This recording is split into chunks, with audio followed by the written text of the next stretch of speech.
Est-ce que je dois quitter mon job et créer ma propre entreprise? Peut-être qu'en ce moment, tu es en train de te poser la question. Je me suis déjà posé la question il y a quelques années avant de faire le saut. Alors peut-être qu'en ce moment, justement, tu n'as pas de réponse à cette question et ça te trotte dans la tête. Tu ne sais pas trop, est-ce qu'il faut le faire maintenant? Est-ce qu'il faut attendre encore?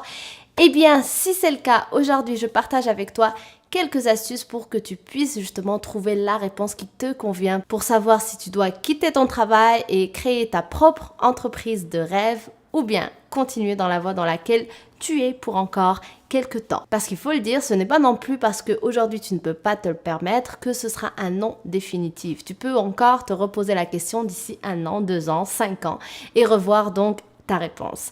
Alors, avant d'aller plus loin, si tu n'es pas abonné à ma chaîne, eh bien, je t'invite à le faire en cliquant sur le bouton rouge que tu vois juste ici et à activer la petite cloche. Comme ça, tu es sûr de recevoir des notifications et d'être avec moi ici chaque matin dans cette série Mindset Morning. Alors, quitter son patron, qui ne rêve pas de ça? En tout cas, moi, je rêvais de ça il y a encore quelques années et beaucoup de personnes rêvent de dire ciao à leur patron pour tout simplement démarrer la vie qui leur correspond, donc un business, une entreprise qui correspond à leurs valeurs, une entreprise qui leur donne la liberté dont ils ont besoin pour tout simplement vivre leur idéal de vie. Et justement, dans l'entrepreneuriat, c'est d'abord ça qui attire la plupart des personnes.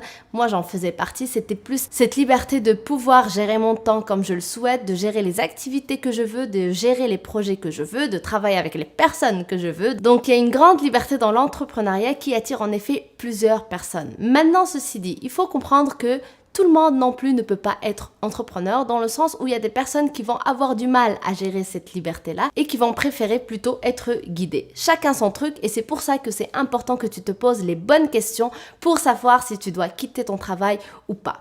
Maintenant, si aussi tu te poses cette question, je pense que ça veut dire que ton travail actuel tu ne l'aimes pas ou bien ne correspond pas à ce que tu souhaites faire tout au long de ta vie. Et ça, c'est déjà un bon signe pour savoir si tu dois partir ou pas parce que en effet, ce n'est pas très agréable de vivre toute sa vie en faisant un travail qu'on n'aime pas. D'ailleurs, la plupart des gens font cette erreur malheureusement de rester dans un travail qu'ils n'aiment pas. Alors, il y en a qui n'ont pas le choix. Par exemple, si tu es né dans un pays où c'est difficile de trouver du travail, je parle ici des pays très pauvres où les gens ils ont à peine de quoi vivre, mais quand tu es dans des pays occidentaux, tu as le choix de créer ton entreprise, tu as le choix de changer de métier, tu as le choix de recommencer tes études, tu as le choix de refaire ta carrière dans un autre domaine complètement différent. Le choix, tu l'as. Maintenant, ça se passe ici. Est-ce que tu t'accordes le droit de choisir ou pas? Est-ce que tu penses plutôt que les cartes sont dans les mains des autres ou bien tu prends ce pouvoir et tu te dis que je peux le faire? Mais en tout cas, de mon sens, dans un pays occidental, on a cette possibilité-là de créer notre vie idéale, que ce soit dans une entreprise qu'on aime de quelqu'un,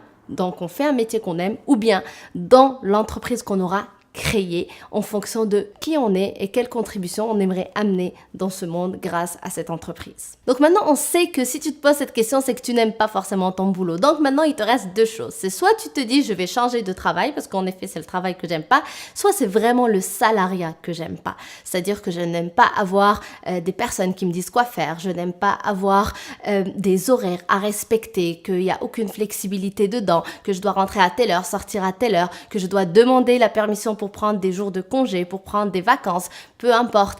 Donc c'est surtout le monde du salariat que je ne vais pas apprécier lorsque je vais vouloir quitter ce monde-là pour créer ma propre entreprise. Donc c'est important que tu te poses la question, est-ce que c'est juste ton travail que tu n'aimes pas ou c'est plutôt le monde du salariat ou bien les deux, ton travail et le monde du salariat? Et là, ça va te donner déjà une piste. Si la réponse est oui, c'est que tu n'aimes pas du tout cette façon de faire dans le monde salarial et si tu n'aimes pas en plus le métier ou le travail que tu es en train de faire, c'est clair que là, tu as ta réponse pour changer les choses.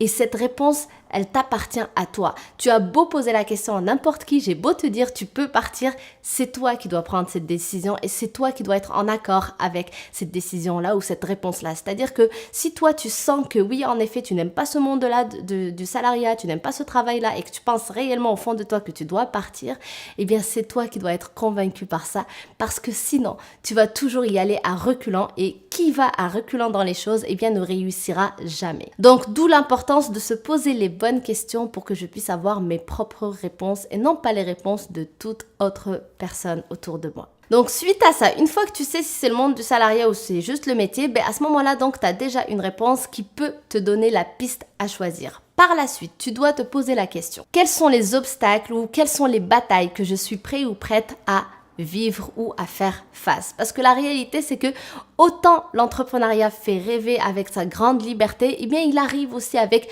tout son lot de défis, tout son lot d'obstacles qu'on va rencontrer, si ce n'est même parfois plus que le monde du salariat, parce que tout simplement, quand tu es salarié, eh bien tu sors moins de ta zone de confort parce que justement tu es dans une zone confortable. Tu as quelqu'un qui te dit quoi faire, tu as quelqu'un qui te donne un chèque de paye à la fin de chaque mois, tu as quelqu'un aussi qui guide les projets. Donc il y a plein de décisions que ce n'est pas forcément toi qui les prends, c'est quelqu'un d'autre qui les prend pour toi. Mais quand tu as ta propre entreprise, tu dois prendre ces décisions-là. Tu dois faire face parfois à des refus de projets. Par exemple, quelqu'un qui va pas y croire, qui va te dire mais non, ça ne va pas marcher. Donc tu dois avoir cette foi en toi, cette foi en ton projet aussi et y aller à fond. Donc dépasser les non, considérer qu'un non c'est juste une nouvelle opportunité naissante. Donc c'est pas parce que quelqu'un te dit non que c'est la fin du monde. Non, tu vas donc juste aller demander à quelqu'un d'autre ou repeaufiner ton projet pour le représenter encore à cette même personne. Va savoir, mais en tout cas tu vas trouver des solutions et c'est ça que j'aime moi dans le monde de l'entrepreneuriat, c'est que rien ne t'arrête en fait, c'est que tu as tellement la foi en toi et dans ton projet que tu fais tout pour réaliser les choses et dans ce processus de réalisation des choses, de dépassement des refus, des obstacles, eh bien tu réalises que en fait tu développes une expérience incroyable, tu développes des compétences incroyables et tu vois juste des choses sur toi-même que tu ne savais pas, que tu ne pensais même pas être capable de faire et finalement tu les fais. Donc l'entrepreneuriat va te demander de sortir plus de ta zone de confort que si tu es salarié. Maintenant, dans le monde du salariat, il y a aussi son lot de défis et d'obstacles, comme par exemple, justement, gérer le fait que tu ne peux rien gérer tout seul, que tu as besoin toujours de la validation d'un chef quelconque, que ce soit pour prendre une journée de congé, pour les dates de tes vacances, pour aller chercher ta fille qui est malade à l'école, pour travailler sur tel projet et non pas sur l'autre, pour commencer par telle action plutôt que l'autre. Donc, tu as besoin toujours que quelqu'un soit derrière toi, qui va t'imposer certaines règles, qui va t'imposer certaines actions, qui va même t'imposer parfois certaines équipes, certaines personnes peut-être avec qui tu n'as pas envie de travailler, eh bien tu vas être obligé de travailler avec. Donc il y a tout le lot de défis et d'obstacles aussi dans le monde du salariat. C'est à toi de choisir avec lesquels tu veux vivre et surtout quelles sont du coup les batailles entre les deux que tu souhaites affronter dans ta vie. Donc une fois que tu as la réponse à cette question, eh bien là aussi ça te donne une piste pour savoir si oui ou non tu dois te lancer dans l'entrepreneuriat et quitter ton travail actuel et dire au revoir surtout à ton patron qui peut-être en ce moment t'embête beaucoup.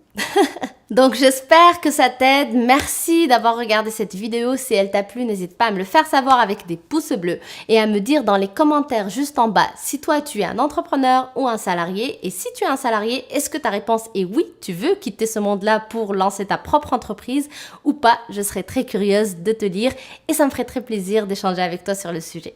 Donc je te remercie encore, je te dis à demain et d'ici là, n'hésite pas à t'abonner en cliquant sur le bouton rouge que tu vois juste ici. Bye!